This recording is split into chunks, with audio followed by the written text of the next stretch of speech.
So cyber liability, for example, there's more to, cyber, because everyone's going to have a breach at some time if you already don't have one.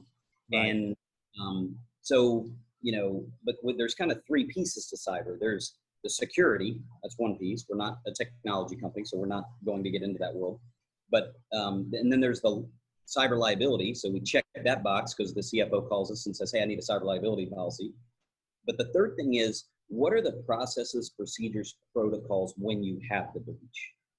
And we wanted to get more granular on when you do have the breach, because whenever you hear about these large breaches, and that's usually who it is, the targets and the whatevers, usually somebody gets fired. And usually it's because protocols and procedures weren't set and or followed. Right. They didn't let the board know for 6 weeks, or they didn't let clients know for 8 weeks or something like that while they were trying to repair the situation. You need to have really strict, because the last thing you want is a regulatory body, a governing agency coming in and saying, hey, we're going to fine you, we're going to do all these things because you didn't follow protocol and you don't even have protocols. So anyway, so from a compliance perspective, we're helping clients build that processes, procedures, protocols around cyber and security. The other piece that kind of came out of this was anti-money laundering. So we do financial institutions and fintech companies that are actually required by the government to have certain anti-money laundering processes, procedures, protocols, independent review, licensing, all of these things. And if you don't do it, and you're a $50 million Bitcoin company, and you don't have all of this stuff in place, they will shut you down.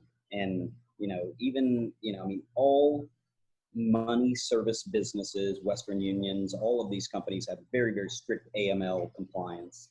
So we're going into these companies and basically executing these compliance platforms and then bolting on our cyber piece because they all have cyber risk exposures. So we've launched that and it's going like gangbusters. We're getting a lot of our current clients from are like, absolutely, because the market especially in AML compliance is very fragmented. There's lots of small individual consultants, but not many large players, except just like every other industry, the big five or big four, whatever you want to call them.